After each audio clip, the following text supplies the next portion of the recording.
빌립보서 1장 11절입니다. 12절. 빌립보서 1장 12절.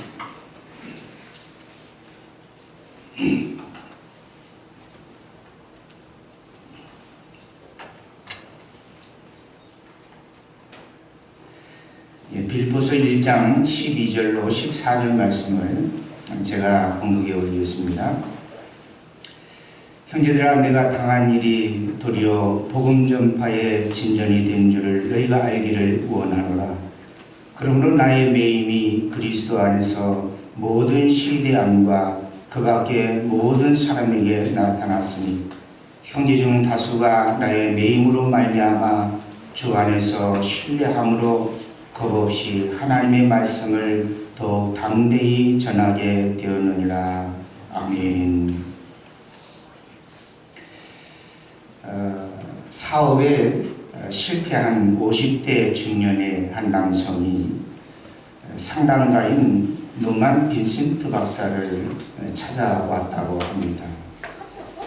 그는 일생을 읽어왔고 자신의 어떤 헌신과 수고와 노력으로 사업을 그동안 이끌어왔고 세워왔는데 그만 하루아침에 일생 읽어왔던 사업이 무너져 내리고 부도가 나는 그런 상황이었다고 합니다. 그러면서 그는 상담가인 노만 빈센트 박사님에게 이야기하기를, 박사님, 나는 가진 것이 아무것도 없습니다. 이제 나에겐 아무런 희망도 아무런 소망도 남아있지 않습니다. 라고 하면서 절망에 빠져 있었다라고 말합니다. 그래서 노만 빈센트 박사가 그 중년의 젊은 남성에게 그렇게 질문했다고 합니다. 과연 당신에게 남은 것이 아무것도 없는지 다시 한번 살펴봅시다. 과연 당신에게 남은 것이 진짜 아무것도 없는지 과연 따져 물어봅시다. 그러면서 조그만 메모지를 하나 들어서 그곳에 하나씩 적어 내려가기 시작했다고 합니다. 그럼 먼저 그 중년의 남성에게 묻기를, 당신에게 부인이 있습니까? 물었습니다. 그랬더니 그 남성이, 저에게 아내가 있죠. 저희 아내는 참 훌륭한 아내입니다. 남편과 자녀에게 참 헌신적이고 그동안 어떻게 보면 생활력이 강한 그런 아내가 있었기 때문에 여기까지 자기가 사업을 이끌고 가정을 지켜왔는지도 모르겠노라고 그렇게 이야기를 했다고 합니다. 그래서 그는 또 다시 그에게 물었습니다. 당신에게 자녀들이 있습니까? 그러니까 그는 또 이렇게 말합니다. 저에게는 3명의 자녀들이 있습니다. 지금 한참 공부할 나이인데 아빠가 사업으로 힘들고 어려워하니까 이 아이들이 오히려 저에게 힘이 되고 위로가 되는 말들을 해줍니다. 아빠, 우리가 커서 우리가 이제 대학 졸업하고 이제 직장에 가면 아빠 걱정하지 마세요. 우리가 벌어서 아빠 생활비 하고 하면 돼요. 그러면서 어려워 힘들어하는 이 아빠를 위로해 주었다라고 이야기합니다. 노만 빈센트 박사는 중년의 남성에게 또 묻습니다. 당신에게 친구가 있습니까? 저에게 친구가 있죠. 정말 저에게 2명의 친구가 있는데 그 친구는 힘들면 언제든지 좀 찾아오라고, 또 힘들고 어려울 때 얼마든지 얘기하라고, 내가 도울 수 있는 힘을 다해서 돕겠노라고 이야기하는 친구가 2명 있다고 이야기했습니다. 노만 빈센트 박사는 그에게 또 질문합니다. 당신이 지금까지 살아온 가운데에 다른 사람에게 조금 폐를 끼친다든지 다른 사람에게 누를 끼친다든지 그런 일을 한 적은 없습니까? 라고 물으니까 저는 그 누구보다도 지금까지 성실하게 일해왔고 누구에게도 해 끼치고 피해를 끼치는 그러한 일은 해본 적이 없습니다. 그렇게 말하더랍니다. 그는 또 질문합니다. 당신은 건강은 좀 어떻습니까? 저는 아직까지는 건강합니다. 아픈 데 없고 병원에 간 일은 없습니다. 노만 빈센트 박사가 메모지에 적은 내용을 적어서 그에게 읽어줍니다. 선생님은 모든 걸 다 잃어버렸다고 했는데 여기 적은 내용을 보니까 가진 게 너무 많은데요. 사랑하는 아내가 있고 당신에게 힘이 되어주겠다고 이야기하는 3명의 아들이 있고 또 언제든지 힘들면 찾아오라고 하는 친구가 있고 그동안 당신이 모든 걸 다 잃었다고 하는데 그 누구에게도 해를 끼치지 않고 성실하게 살아왔던 그 삶, 당신이 가진 것은 너무 많습니다. 그렇게 이야기했다고 합니다.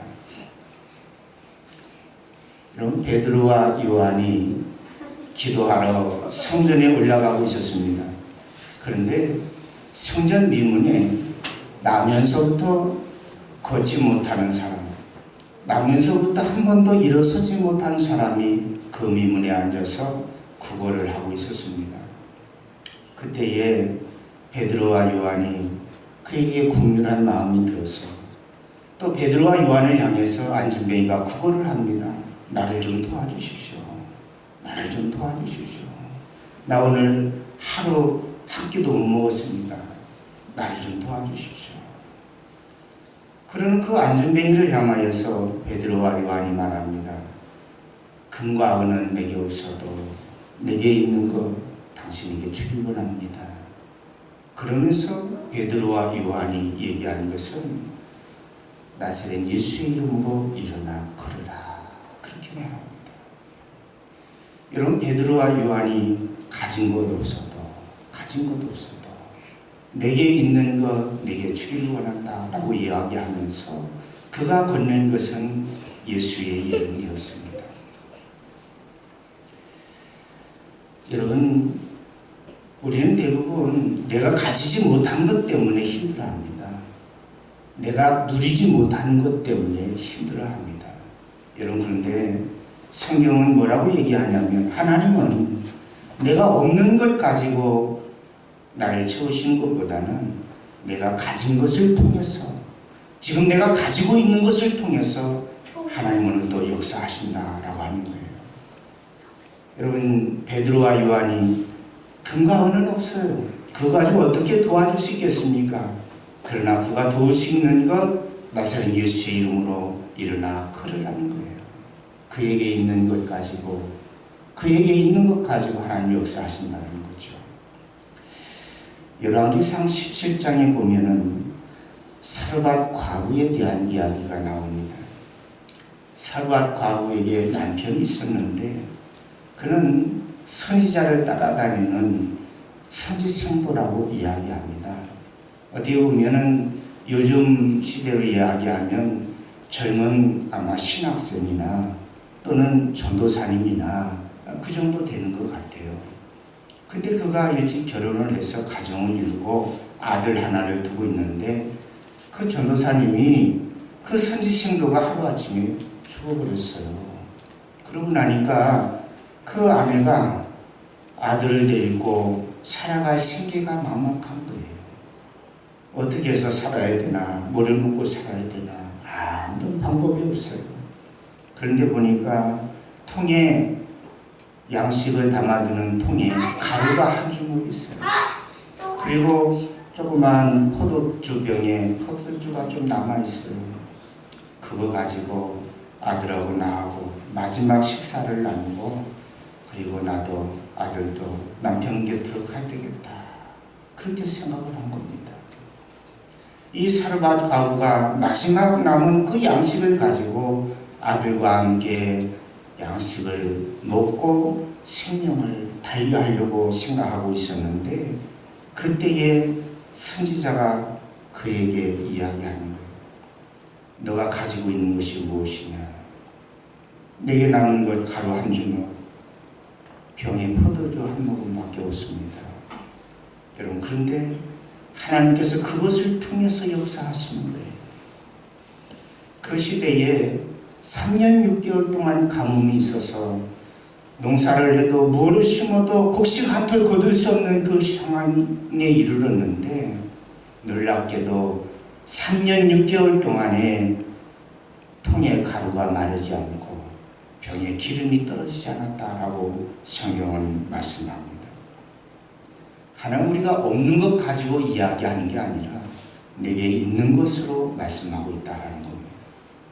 출애굽기 3장의 말씀에 보면 하나님께서 모세를 부르실 때에 하나님 모세에게 이스라엘 백성들을 애굽에서 너가 구해내야 되겠다. 내 백성들이 애굽에서 고난당하고 환난당하는 걸 내가 보았는데 내가 그들을 구원해내야 되겠다. 네가 가라. 네가 이스라엘 백성들에게 가라. 네가 바로에게 가서 전해라. 그때에 모세가 말합니다. 내가 무엇이기에 바로에게 가고 내가 무엇이기에 이스라엘에게 가겠습니까? 내가 그들에게 가서 내가 무슨 말을 할 수 있겠습니까?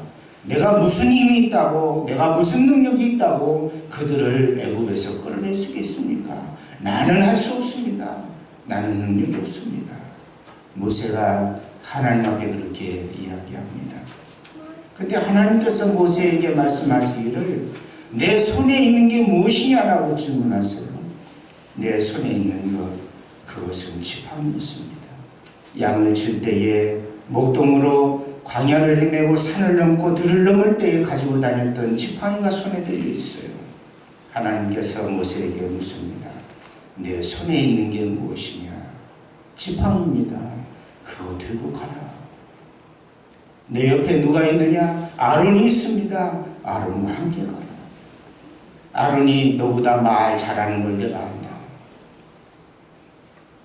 여러분, 하나님은 우리가 없는 것 가지고 이야기하지 않아요. 하나님 우리에게 있는 것 가지고 역사하십니다. 여러분, 언젠가 교회를 섬기다가 추수감사절에 대해서 그런 설교를 했습니다. 여러분, 감사의 내용을 좀 적어보세요. 노트를 하나 펼쳐가지고 감사의 내용을 한 20가지 정도만 적어가지고 다음 주에 가지고 오세요. 숙제를 내줬어요. 근데 어느 집사님이 그 숙제를 하려고 집에 가서 종이를 하나 꺼내서 감사의 제목을 쓰려고 1번 딱 적었는데 아무런 감사의 생각이 떠오르지가 않더라는 겁니다. 감사할 내용이 없더라는 거예요. 하다못해 남편이 술을 먹고 들어오면 온 집안이 정말 분위기가 썰렁해지고 또 아이들이 힘들어하고 아내가 힘들어하고 그런 거예요. 그런데 내가 감사할 게 뭐냐? 옆에 부육장님이나 옆에 집사님 그렇게 행복한 가정을 이루고 있는데 나는 그렇게 행복한 것 같지 않아요. 나는 그렇게 부유하지도 않고 그렇게 넉넉한 삶을 살아가고 있지도 않아요. 그런데 뭐 감사할 일이 뭐 있나? 아무것 하나 감사할 내용이 없더라는 거예요. 그러고 나서 일주일이 다 돼가는데 숙제 검사를 해야 되잖아요. 근데 내일이 주일인데 목사님 숙제 검사할 텐데 어떡하나 그러고 있다가 앉아있는데 기도하는 가운데 그런 마음이 들더라는 거예요. 야, 그래도 내 남편은 술을 먹고 들어와도 그래도 마누라 때리지는 않잖아. 그런 마음이 들더라는 거예요. 그래서 다른 사람은 남편한테 매맞는 아내들이 많이 있다는 거죠. 그런데 그래도 나는 술 먹는 남편이 있어도 그래도 아내 때리지는 않잖아. 그게 감사하더라는 거예요. 그래서 그거 감사 제목 하나 적고 그러고 나니까 그동안 내가 감사한 게 뭐가 있느냐 아무것도 감사의 제목을 써내려가지 못했던 사람들이 그럼에도 불구하고 감사의 제목을 하나 둘 써가지고 왔더라고요. 여러분, 하나님께서 우리에게 말씀합니다. 내 손에 가진 것이 무엇이냐? 내가 가진 것을 한번 적어보세요. 오늘 이 중년의 남성이 상담가 빈센트 노만 목사 박사를 찾아와서 상담했던 것처럼 여러분 종이를 하나 내서 내가 가진 게 뭐가 있을까? 모든 것을 다 잃어버렸다고 했을 때에 물질도 잃어버리고 건강도 잃어버리고 모든 것 다 잃어버렸다고 했을 때에 그럼에도 불구하고 내게 남은 게 뭐가 있을까? 여러분 한번 적어보실 수 있기를 바랍니다. 영국의 바이런이라고 하는 시인이 있어요. 이 바이런이라고 하는 시인은 이런 말을 했습니다. 인간은 환경에 조롱거리라는 거예요. 인간은 환경의 조롱거리다. 이런 우리 환경에 따라서 우리는 때로 수없이 주저앉고 절망하고 낙심합니다. 환경으로 인해서. 때로 좋은 환경을 만나면 사람들은 즐거워하지요. 기뻐하지요. 행복한 것 같아 보이지요. 그러나 환경이 바뀌면은 금방 우울해지는 거예요. 금방 행복했던 가정이 환경이 바뀌었는데 불행한 가정이 되는 거예요. 여러분, 오늘 빌립보서를 기록한 오늘 바울은 빌립보서는 옥중서신입니다. 에베소서, 빌립보서, 빌레몬서 옥중서신입니다. 옥중서신 무엇인지 잘 아시죠? 예, 감옥에서 기록한 편지라는 겁니다. 감옥에서. 바울은 오늘 감옥에 갇혀 있어요. 손과 발이 쇠사슬에 매여 있습니다. 바울에겐 자유가 없습니다. 바울에겐 사생활도 주어지지 않습니다. 인권도 보장되어지지 않습니다. 바울은 혼자입니다. 언제 죽을지 모르는 절망적인 상황입니다. 여러분, 그러나 바울은 이러한 환경에서, 이런 감옥이라고 하는 이러한 극한 환경에서도 바울은 하나님의 섭리를 깨달아 갈 수 있는 안목을 가지고 있었습니다. 바울은 오늘 본문에서 형제들아, 나의 당한 일이 도리어 복음의 진보가 되는 줄 너희가 알기를 원하노라 라고 말씀합니다. 로마의 병사들이 감옥에서 보초를 서는데 보통 병사들이 교대 근무가 이루어지는데 6시간에 한 번씩 교대 근무가 이루어진다고 합니다. 돌아가면서 감옥문을 지키고 돌아가면서 감옥을 지키고 서 있는데 바울이 그 간수와 이야기하는 거예요. 그 간수와 대화하는 거예요. 당신 가정은, 자녀는 어떻습니까? 가정은 어떻습니까? 언제부터 일을 했습니까? 그러면서 그에게 자연스럽게 6시간 동안 뭐 하겠어요? 감옥문을 지키고 있는 간수와 6시간 뭐 하겠어요? 그와 함께 이야기하면서 복음을 전하기 시작했다는 거예요. 여러분, 바울이 복음을 전하는 장소는 감옥이든 감옥 밖이든 상관이 없어요. 만나는 사람마다 그게 간수장이 됐든 그게 누가 됐든 상관이 없어요. 만나는 사람마다 그는 복음을 전했다라는 거예요. 어떻게 보면 바울을 감옥에 가둬놓은 이유가 뭐예요? 전도 못하게 하려고, 설교 못하게 하려고, 예수 증거하지 말라고 감옥에 가둔 거 아닙니까? 여러분, 그런데 바울은 감옥에 갇혀있는 상황에서도 예수님 증거하는 거예요. 환경이 그를 가로막지 못해요. 환경이 장애물이 되질 않더라는 겁니다. 여러분, 그런데 우리는 어떻습니까?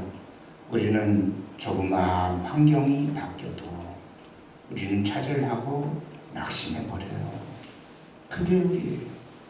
어찌 보면 오늘 영국의 시인 바이런이라고 하는 사람이 말했던 것처럼 우리 인간은 환경에 조롱거리가 되고 있는 것 아닌가, 그런 생각을 해보게 됩니다.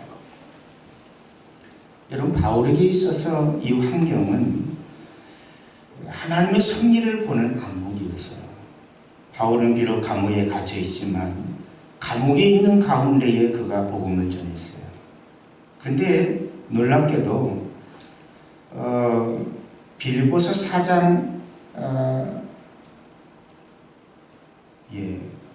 빌립보서 4장 12절 말씀에 보니까 나는 비천에 처할 줄도 알고 풍부에 처할 줄도 알아. 모든 일에 곧 배부름과 배고픔과 풍부와 궁핍에도 처할 줄 아는 일체의 비결을 배우느라 라고 말씀합니다. 바울은 환경의 노예, 환경의 지배, 환경의 조롱거리가 아니라 환경을 다스리고 환경을 적응해 가는 그러한 능력을 배웠다라는 겁니다. 바울의 아버지는 어마어마한 재력가였습니다. 바울의 아버지는 당시에 천막을 세우는 그러한 일을 했어요. 그래서 바울도 아버지의 직업을 따라서 바울도 그 직업을 배웠습니다. 근데 당시에 이 천막을 하는 것은, 요즘에 이 천막 텐트는 주로 야외 캠핑 이런 용도로 많이 쓰지 않습니까?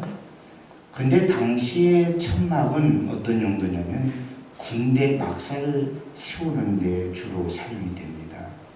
그러니까 로마가 그 당시에 전 세계의 패권을 쥐고 있을 때에 로마의 군사가 가는 곳은 언제든 군대가 세워져야 되고 막사가 세워져야 되는데, 그 일들이 주로 누구에게 떨어지냐면 바울의 아버지에게 주어지는 거예요. 그러다 보니까 바울의 아버지, 바울의 유년 시절은 상당히 재력가의 가정에서, 또 풍부한 부유한 가정에서 자랐던 겁니다. 바울의 고향은 길기아 다소, 그곳에서 태어났다고 그래요. 근데 그것은 어떻게 보면 예루살렘 지역과는 상당히 떨어진 소아시아 지역에 있습니다. 다소가. 근데 다소에서 바울이 예루살렘에 와가지고 공부를 해요. 그것도 당시 그러니까 길기아 다소, 그 고향에서부터 그 예루살렘으로 와서 유학 생활을 하는데, 어렸을 때부터 그가 배운 것은 율법을 배웠다고 그러거든요. 율법에 있어서는 가장 최고의 학문을 자랑하는 가말리엘 문화에서 그가 율법을 배웠다고 얘기합니다. 가말리엘의 문화에서 최고의 학문을 배웠다라고 한다면 우리나라로 치면은 서울대를 들어온 거예요. 지방에서 서울대를 들어온 거죠. 또 어떻게 보면 미국의 해외 내노라고 할 만한 어떤 석학의 학교에 유학을 가는 그런 형태가 되겠죠. 그만큼 바울의 유년기는 아버지의 어떠한 재력, 아버지의 도움으로 인해서 풍성한 부유한 삶을 살아왔던 사람입니다. 여러분, 근데 그는 하루아침에 그 모든 그가 누렸던 그 부유함과 풍요로움을 다 내려놓고 예수님을 증거하는 그 복음 전도자로서의 삶을 살아가면서 때로는 밥을 하루 한 끼 밥을 해결하기도 어려울 때도 많이 있었던 거예요. 그러니까 바울의 고백은 내가 배부름에 처할 때도 있었고 배고픔에 처할 수도 있었고 풍부에 처할 때도 있고 빈궁에 처할 때도 있었지만은 그런 환경 속에서 난 한 번도 좌절해보지 않았다라는 거예요. 그런 환경 속에서 나는 한 번도 절망해보지 않았다라는 거예요. 오히려 그곳에서 바울이 배운 것은 자족하는 신앙이었다는 겁니다. 여러분, 환경이 아무리 우리를 힘들게 하고 어렵게 한다 하더라도 여러분, 환경의 노예가 되지 마시길 바랍니다. 여러분, 그 환경으로 인해서 좌절하고 낙심하고 절망하지 마시기 바랍니다. 여러분, 환경이 노예가 되어서는 결코 안 돼요. 하나님께서 인간을 창조하시고 하나님께서 우리에게 주신 말씀이 있어요. 창세기 1장 26절 28절의 말씀에 보면은 하나님께서 사람을 지으시고 주신 첫 번째 계명이에요. 너는 내가 너에게 주는 것 다스리고 정복해라, 통치해라 라는 거예요. 하늘과 땅의 모든 것들 내 손에 맡겨준다. 내가 다스리고 정복해라. 이런 환경은 우리가 환경의 노예가 될 대상이 아닙니다. 우리는 환경을 정복하고 다스려 가야 될 위대한 책임과 사명을 부여받은 사람들이에요. 하나님께서 모든 것을 다스리고 정복하라고 말씀하는데 우리는 오히려 환경의 지배를 당해요. 환경의 노예가 되고 말아요. 그럴 리가 없습니다. 여러분, 하나님께서 우리에게 주시는 말씀은 환경을 다스리라는 거예요. 여러분, 우리에게 하나님께서 놀라운 은혜와 축복을 주셨는데 환경을 새롭게 창조해 갈 수 있는 능력을 우리에게 주셨다는 겁니다. 여러분, 바울은 감옥이라고는 환경, 여러분 감옥 한번 가보셨어요? 저는 안 가봐서 모르겠습니다. 여러분, 감옥이라고는 환경, 그 환경을 아주 제한적인 공간 아닙니까? 그곳에서 그가 무엇을 할 수 있겠어요? 많은 사람들이 절망하고 좌절하지만 여러분, 바울은 그곳에서 좌절하지 않았어요. 오히려 그곳에서 찬송합니다. 오히려 그곳에서 기도합니다. 그곳에서 예배합니다. 그곳에서 전도합니다. 바울은 환경의 노예가 되지 않습니다. 오히려 바울은 그 환경을 예배의 처소로, 기도의 처소로 삼아가는 거예요. 환경을 개척해가는 거예요. 환경을 변화시켜 가는 거예요. 그럴 때에 하나님께서 놀라운 은혜를 허락해 주시는데 이런 옥문이 열려지고 창고가 풀어지는 역사가 일어나요. 말씀을 보니까 여러분, 놀라운 것은 로마의 황제의 그 가족들이 있지 않습니까? 로마의 황제들의 가족이 예수를 믿는 사람들이 생겨나요. 여러분, 그래서 결국은 로마가 초대교회에 로마가 기독교를 박해하고 핍박했잖아요. 여러분, 그런데 놀라운 것은 313년 콘스탄틴 황제가 로마의 황제로 들어서면서 불과 300년도 채 지나지 않은 그 세월에 로마는 기독교가 국교화되는 역사가 일어나요. 바울이 로마의 황제의 가문에게 복음을 전하기 시작한 것이 어디서부터 시작됐냐면 감옥에서 바울이 간수장에게 전한 그 복음이 누구에게까지 들어가냐면 로마의 황제의 가족들에게까지 복음이 증거되는 거예요. 여러분, 우리 환경에 좌절할 이유가 없어요. 죽음의 포로 수용소라고 하는 책을 쓴 오스트리아 출신의 빅터 프랭클이라고 하는 사람이 있습니다. 그는 경건한 유대인의 가정에서 태어났습니다. 아버지는 공무원이었습니다.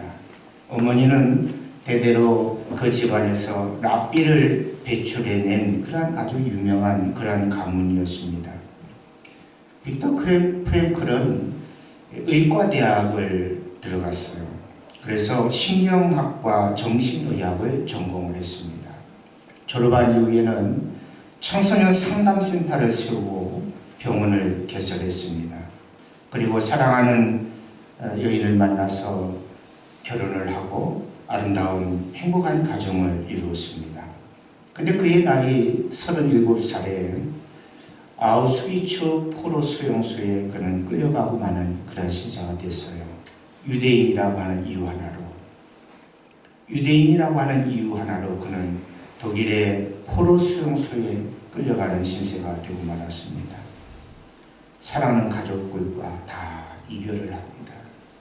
사랑하는 아내, 부모님, 또 자녀들, 형제들 다 이별했어요. 그가 가지고 있었던 모든 병원, 그가 세워놨던 모든 공, 다 한순간에 물거품 사라질 다 사라지고 말았습니다. 포로 수용소에 끌려갔는데 독일인 병사가 그가 가지고 있었던 모든 것을 다 뺏어갑니다. 손에 낀 결혼 반지, 시계, 입고 있었던 모든 슈트와 양복, 하다못해 속옷까지도 다 벗겨가 버렸어요. 빅터 프랭클은 알몸이 되었습니다. 아무것도 가진 것이 없는 거예요. 여러분, 그런데 그는 순간 그런 마음이 들었다고 그래요. 독일인 병사가 머리끝에 발끝까지 모든 것을 다 빼앗아가는 그 순간에 내가 가진 건 다 뺏어가도 내게 있는 건 단 하나, 이것만큼은 너가 뺏어가지 못한다 그랬다. 모든 거 다 가져가도 모든 거 다 내어줘도 이것만큼은 네가 뺏어가지 못한다. 이것만큼은 내가 내어줄 수 없다 라고 말했다고 합니다. 여러분, 그것이 무엇이냐고 하냐면 내 마음에 있는 선택권, 내 마음의 선택권, 이것만큼은 네가 어떻게 할 수가 없어. 근데 빅터 프랭클린이 생각했던 마음의 선택권은 어떤 선택권이었냐면 아우슈비츠 이 포로 수용소에 갇혀있는 상황, 언제 어떻게 죽을지 모르는 그러한 절망적인 상황에서도 나는 결코 절망하지 않을 거야, 나는 결코 낙심하지 않을 거야 라고 하는 이 마음에 이 선택권만큼은 내어놓지 않겠다는 거죠. 여러분, 우리는 절망을 선택할 것이냐 희망을 선택할 것이냐, 결국 그것은 어디에서 일어나냐면 내 마음 중심에서 일어납니다. 이 환경, 이런 환경에서 내가 무엇을 선택할 것이냐. 어떤 사람들은 절망을 선택합니다. 그래서 포기해요. 여러분, 그러나 이런 빅터 프랭클은 그러한 절망적인 상황에서도 나는 결코 절망을 선택하지 않겠다, 나는 결코 좌절을 선택하지 않겠다는 겁니다. 그러면서 그는 포로 수용소를 돌아다니면서 조그마한 유리 조각을 하나 주어가지고 매일같이 아침마다 면도를 했다고 그래요. 희망을 갖는 거죠. 나는 이곳에서 반드시 살아날 거야. 나는 반드시 이곳에서 살아서 나갈 거야. 그러면서 그는 소망을 가지고 희망을 가지고 매일 아침 머리를 손질하고 수염을 손질하면서 포로 수용소를 지내왔다는 겁니다. 여러분, 천국은 멀리 있지 않습니다. 우리는 흔히 나이 많은 우리 권사님들 신방 가면 목사님 이제 기도해 줄 때 나 빨리 천국 가게 기도해 줘. 권사님도 그래 이야기해요. 마지막 남은 게 천국 가는 게 소망이라는 거죠. 여러분, 천국은 죽어서 가는 곳이 천국이 아니에요. 여러분, 천국은 멀리 있지 않아요. 천국은 내 마음에 있습니다. 여러분, 예수님께서 하나님의 나라가 너희 가운데에 있느니라 라고 말씀합니다. 하나님의 나라는 내 안에 있어요. 여러분, 환경에 노예되지 마시고 환경으로 인해서 좌절하고 절망하지 마시고 여러분 안에 예수님께서 심어놓으신 하나님의 나라 천국이 있음을 기억하실 수 있기를 바랍니다. 여러분, 무엇을 선택하시겠습니까? 여러분, 절망을 선택하시겠습니까? 여러분, 희망을 선택하시겠습니까? 여러분, 슬픔이 아닌 기쁨을, 여러분, 그 마음 그 중심에서 미움이 아닌 사랑을 여러분 선택해 보시기 바랍니다. 기도하겠습니다. 이 시간 기도하실 때에 하나님, 우리에게 주어진 환경, 내게 처한 이 상황은 절망적입니다. 소망이 없습니다. 여러분, 그러나 하나님께서 주신 소망, 믿음 가지고 오늘 주신 말씀 가지고 환경보다 하나님의 섭리를 바라보게 하시고 환경보다 환경을 개척해 갈 수 있는 저희들 될 수 있도록 인도해 달라고 우리가 함께 기도하겠습니다. 사랑과 은혜